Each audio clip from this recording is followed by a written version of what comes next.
आहा के मिठो कस्तो कस्तो भइरहेको छ यताउता भनेर पुरा भनेर क्या कसले अरे त्यो आन्टीले दाइहरूको एन्ट्री भइसकेको छ पक्कै पनि अब हाम्रो खेल आज लाग्छ बिर्सेले हामीलाई लिएर जान्छ लाग्छ धेरै जाडो छ जाडो मौसममा हातमा पन्जा पनि छैन रेस्ट लियो भनेको त हुनु तानेकै रहेन एक्सिलेटर पुरै कम गरिसकेँ जानेको फोनै गर्छ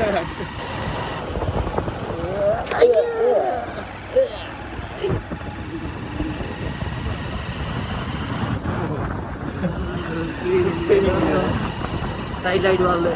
डाँड्नघरको पनि हामी फुटबल खेल्न के हाम्रो लोगो त हामी फुटबल खेल्न लोगो त भनेको के थाहा यस्तो झुसे लागेको छ हामी खुसीले गर्दा पुरै नदेखेको लाग्छ त्यो त यस्तो हिजो खेल्नै मन आएर देख्दै नदेखि नै आफ्नो खुट्टामा गोला हालेर मात्रै देखिँदैन दुश्मन पनि कताबाट उडी दुश्मनहरू पनि उडी आएको अरे कता होइन कहाँ थियो यो खुट्टा पनि नलागेर पासै खास्छ गर्दाखेरि आज लाग्छ कोही आउँदैन होला हो स्कुटी त आइसकेको छ अनिस जाउँ होइन हो यो तुफान गइरहेको छ के अनटिकाको मान्छे हो त्यो यस्तो जाडो पनि तुफान हाँक्ने आज आधी घोडा गऱ्यौँ हामी आइपुग्यौँ लगभग फिल्डमा तर यो जाडो मौसममा लाग्छ कि त्यहाँ कोही छैन एउटा देखियो है ए सिटी आइसक्यो त केटाहरू थप्रै छ नि पुरै धान बोकेर आइसक्नु म त्यो ढुङ्गालाई टिपेर खाल्नु पर्यो म हाम्रो यहाँ जितलाल सरहरू आइसक्नु छ सिटीमा बल ल्याउनु भयो गयो जितलाल सर जहाँ बल हामी राख्न दिन्थ्यौँ त्यहाँबाट त्यहाँ त खै ढोकासका बन्द थियो ओ नो खासै तर यो हामी रियलमा भन्दा क्यामेरामा ढुसे कम देखिँदो रहेछ हौ रियलमा त कति ढुसे छ नि होइन क्यामेरामा त अलिक ढुसे कम देखिरहेको छ मैले नेचुरल यसले खिच्नु सक्दैन रहेछ नि पुग्यो हेर्नुहोस् त यो रुख जहिले हाम्रो बसेर हाम्रो दर्शकहरू हेरिरहेको छ हाम्रो फुटबल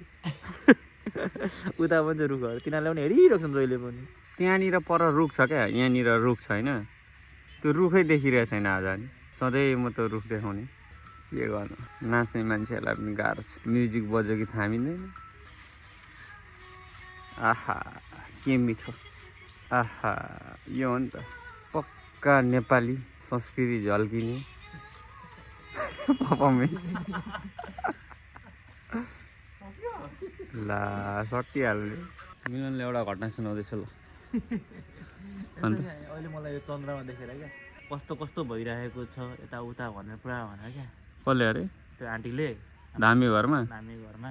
तपाईँले राति कहिले उठेर चन्द्रमातिर फर्केर पिसा फेर्नु भएको थियो अरे हो मैले फेरेको थिएँ परमेश्वर फेरेको थिएँ भन्नुभएको त्यो आन्टीले हो त्यही गल्ती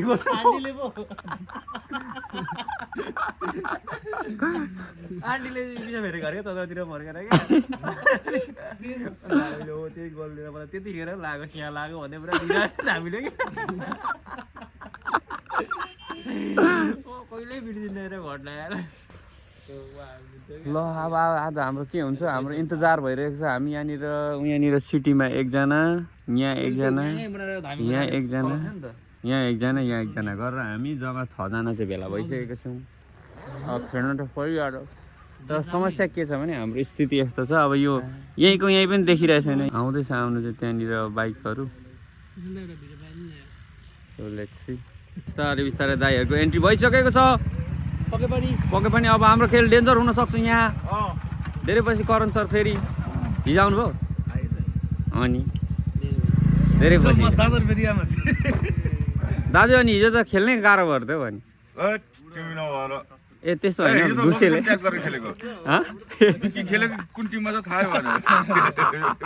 लोकेसन ट्याग गरेर बिहान ल अब हामी टिम चाहिँ लगभग भेला भइसकेको छौँ खेलिदिने हो अब डाङटङ र डुङटुङ जाडोले पो सिद्धेला जस्तो भयो सबजना ज्याकेट लगाएर अब गोलै देखिँदैन कसरी खेल्नु त्यो क्यामेरा मात्रै अलिअलि उजेलो देखेको हुन्छ टाढाहरू जो हाँसो चाहिँ मिठो छ गोल यहीँ यति यति मात्रै हो देखेको हट म एक्कासी यहाँनिर आइपुगेँ हो अनि यहाँ चाहिँ दाइले एक ठाउँ जग्गा किन्नुभएको थियो जग्गाको चाहिँ नाप लिनको लागि अमिनलाई पर्खिरहेको छ अमिनी भन्छ कि अमिन भन्छ त्यो पनि मजाले थाहा छैन अनि पर्खेकै भयो होइन नेपाली टाइम उहाँहरूको पनि त्यस्तै हो अनि निन्द्रा लाग्यो अब सुत्ने ठाउँ छैन घर त बनिसकेको छैन अनि खाली ठाउँमा यहाँनिर बाटैमा सुतिरहेछ यो छ हालत यता छ जग्गा यो जग्गा यो छ मेरो हालत त्यहाँ लाग्यो